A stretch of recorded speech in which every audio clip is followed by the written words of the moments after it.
There's no feeling more intense than starting over.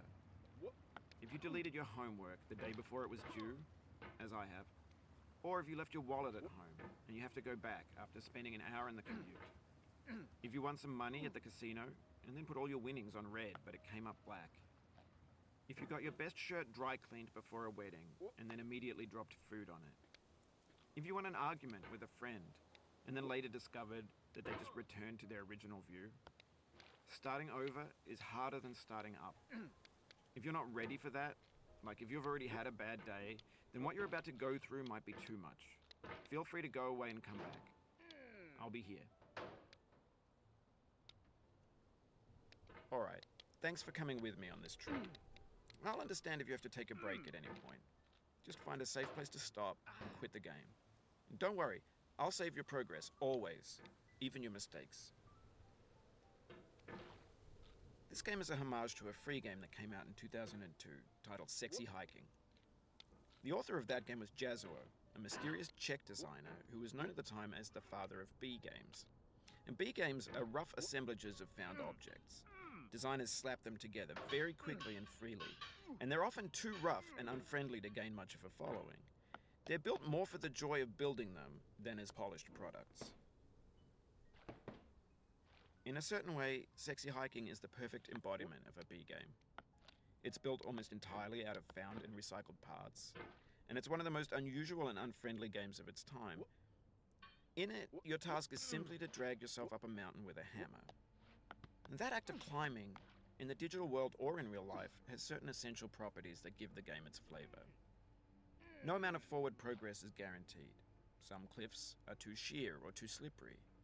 And the player is constantly, unremittingly in danger of falling and losing everything.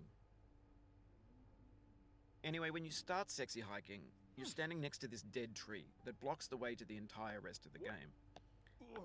It might take you an hour to get over that tree, and a lot of people never got past it. You prod and you poke at it, exploring the limits of your reach and your strength, trying to find a way up and over. And there's a sense of truth in that lack of compromise.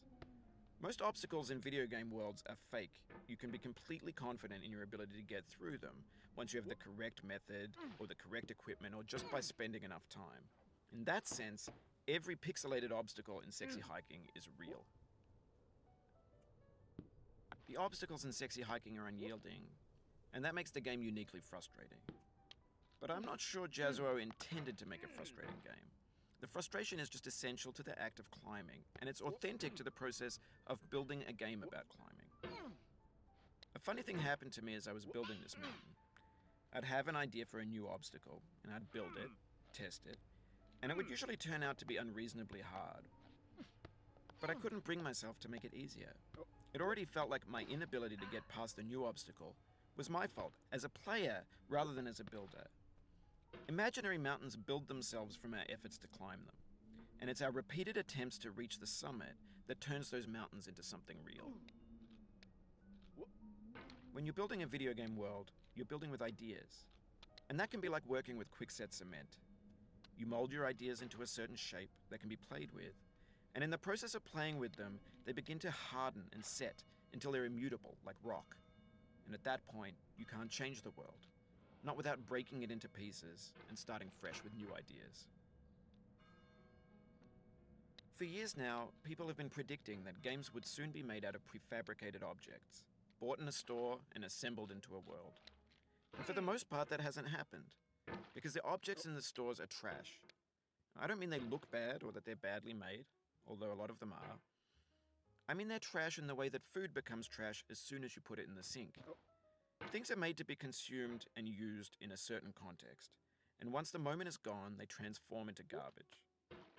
In the context of technology, those moments pass by in seconds. Over time, we've poured more and more refuse into this vast digital landfill that we call the internet. It now vastly outnumbers and outweighs the things that are fresh and untainted and unused. When everything around us is cultural trash, trash becomes the new medium, the lingua franca of the digital age. And you can build culture out of trash. But only trash culture. B games, B movies, B music, B philosophy. Maybe this is what digital culture is. A monstrous mountain of trash, the ash heap of creativity's fountain. A landfill with everything we ever thought of in it. Grand, infinite, and unsorted. There's 3D models of breakfast, Gen X's fanfic novels, scan magazines, green screen Shia LaBeouf, banned snuff scenes on LiveLeak. Facebook's got lifelike bots with unbranded adverts and candid shots of Kanye and Taylor Swift mashups, car crash epic failed GIFs, Russian dashcam vids, discussions of McRibs, discarded, forgotten, unrecycled, muddled, rotten, untitled. Everything's fresh for about 6 seconds, until some newer thing beckons, and we hit refresh. And there's years of persevering disappearing into the pile, out of style, out of sight. In this context, it's tempting to make friendly content that's gentle, that lets you churn through it but not earn it. Why make something demanding if it just gets piled up in the landfill, filed in with the bland things?